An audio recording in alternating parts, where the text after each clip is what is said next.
my honor to introduce Mariza Daras, who we recruited from New York to California, and we're so glad that she's joined our group, and she's really heading the metastatic program in neuro-oncology at UCSF. Mariza, you're up. Thank you so much. Thanks, Nancy Ann. So I will dovetail to Dr. Bronstein's presentation, and we'll move into kind of the medical or clinical management of CNS metastatic disease. I have nothing to disclose. So as Steve alluded to, historically, CNS metastatic disease has really been considered a uniform entity and a manifestation of advanced cancer, and that's largely been due to dismal outcomes. But in the past 30 to 40 years, advances in neuroimaging, radiation techniques, oncologic therapies, and supportive care have really transformed approaches to treatment and have not only improved survival, but have mitigated complications. And so in this brief presentation, I'll try to provide an overview of the clinical management of patients with CNS metastases, highlighting the need for an orchestrated multidisciplinary approach for this really heterogeneous group of patients. So how do we begin to care for these patients? Well, the management of patients with CNS metastases is often determined by a number of dynamic factors. These include the presence or absence of symptoms, disease-specific prognostic information, as well as multimodal treatment options that include surgery, radiation, and systemic therapies. And I'd like to briefly touch upon each one of these components and highlight this with a few cases.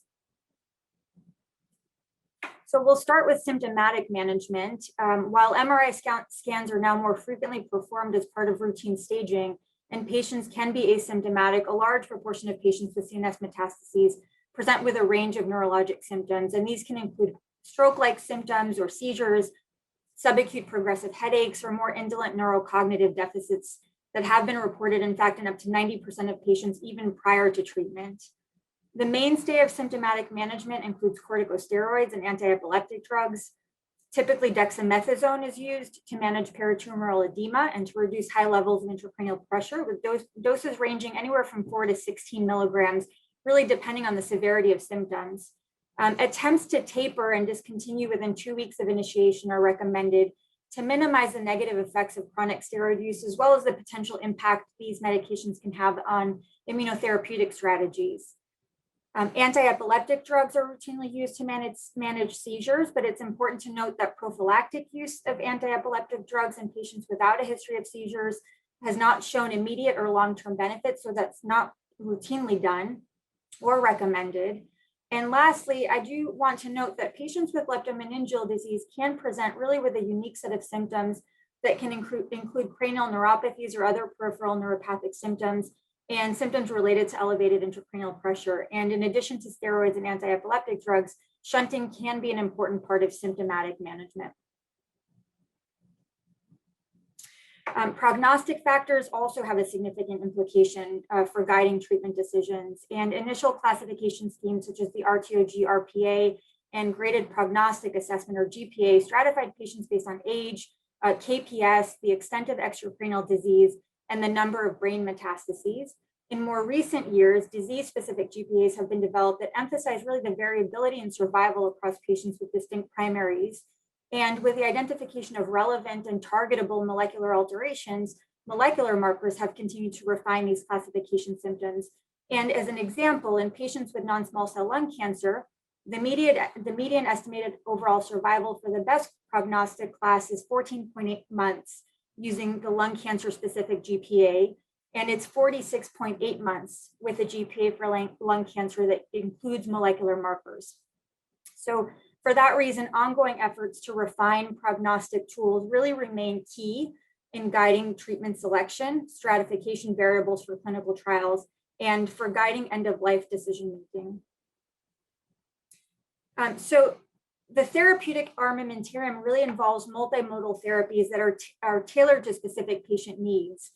Surgery is an important intervention that provides immediate relief from symptoms related to mass effect, can help to establish a diagnosis in patients with no prior history of cancer, and has been shown to improve survival in select patients. Resection of multiple metastases may be appropriate in certain circumstances, and you heard about modern surgical approaches earlier today, and an emerging tool that has applications for recurrent metastases or radiation necrosis is laser interstitial therapy. Dr. Bronstein spoke about radiation techniques, and treatment paradigms have really largely shifted to more focused radiation techniques. And systemic therapies are becoming increasingly relevant in the age of precision medicine, something Dr. Brassianos will talk about. Traditional cytotoxic chemotherapies have really had limited role, largely due to impaired CNS penetration because of the blood-brain barrier and the presence of efflux pumps. And they're really reserved for patients with refractory disease when surgical and radiation options are exhausted. But the identification of molecular drivers and the role of immune checkpoint blockade has really dramatically changed the treatment landscape of advanced stage melanoma, lung, and breast cancer, among others. So to expand upon the advances in systemic therapy, I'd like to just go through this slide here. There's a growing understanding of drivers of various cancers and improved biomarker and next generation sequencing techniques that have enabled the development of tailored therapies. These in turn have really resulted in significant improvements in survival for patient subgroups. And in turn, there's an increasing incidence of CNS metastases in these patients that have driven efforts to develop targeted therapies with improved blood-brain barrier penetration than earlier generation therapies. And that has been clearly demonstrated in EGFR mutant non-small cell lung cancer. But there still remains a paucity of phase 3 randomized data on the efficacy of systemic agents in patients with CNS metastases, and really more definitive prospective data are needed. Nonetheless, these treatments are playing a pivotal role in the management of patients with brain metastases, and I'd like to transition to 2 cases that highlight some of these integrated approaches to treatment.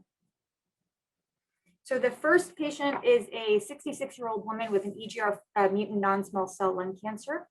It's a pretty straightforward case, but at initial diagnosis, her disease was found to harbor an EGFR L858R mutation. CNS staging at that time showed no evidence of disease, and she was started on treatment with osimertinib at a dose of 80 milligrams daily.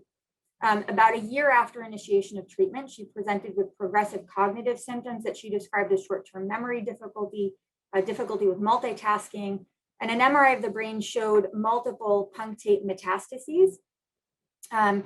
In an attempt to avoid long-term cognitive complications of whole brain radiation, with her oncologist, we decided to double her dose of osimertinib, which she tolerated well. And then within a few months of treatment, she actually had a significant improvement in the metastases, with the exception of a small left cerebellar metastasis that was treated with SRS. And she remains clinically and radiographically stable to date.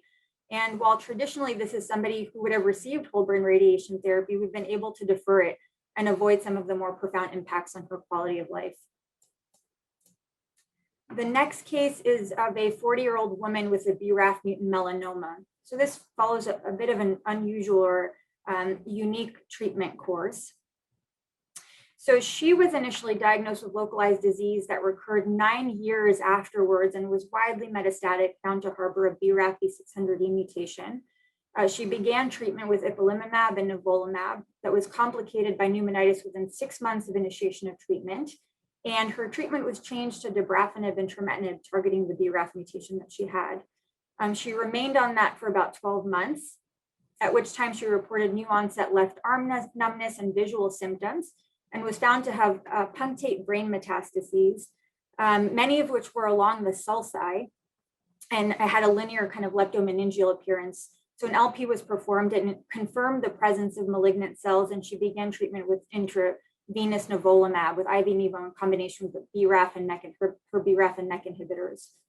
2 months later, her MRI actually showed some worsening, some mild progression, with some new areas of punctate enhancement, and some growth of the ones that were previously there. Her treatment was continued because she remained clinically stable, and subsequently her scan actually did stabilize. But in order to aggressively attempt to treat her CNS disease, I'll credit her oncologist who pursued approval for intrathecal nivolumab, mimicking a trial that's at MD Anderson, and she began intrathecal treatment concurrently with IV nivolumab, dabrafenib, and trametinib. And within a month's time, she had marked clinical worsening as well as radiographic progression. We stabilized her symptoms. She was experiencing seizures, so we treated those. We continued treatment, and 2 months later, she actually had a dramatic CNS response. Unfortunately, she died within a few weeks of this last scan, and that was due to complications related to her systemic cancer. And that was about 4 years after her initial metastatic recurrence. So this particular case, I think, highlights the challenges posed by the blood-brain barrier and questions on optimal drug delivery methods, the potential shortcomings of conventional imaging techniques and response determination, especially with immunomodulatory therapies, and the importance of recognizing the limitations of CNS treatment in the context of progressive and advanced systemic disease. So we clearly understand there are unique challenges involved in the management of CNS metastases. A long recognized one is the blood-brain barrier and penetration of systemic agents. This is not only relevant for treatment of active CNS disease, but also in the prevention of metastatic seeding. The brain microenvironment is very different from other organs, and we're just scratching the surface in understanding the role of reactive astrocytes, the neuronal adaptation of CNS metastatic cells, and mechanisms of immune evasion. Genetic divergence of brain metastases adds another layer of complexity, and Dr. Brastianos has done groundbreaking work in that area.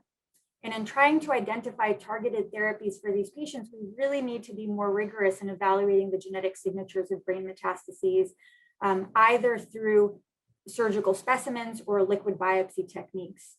And lastly, as we develop new and more effective therapies, data-driven paradigms on how best to sequence multimodal therapies are of importance to try and maximize benefits while minimizing toxicity.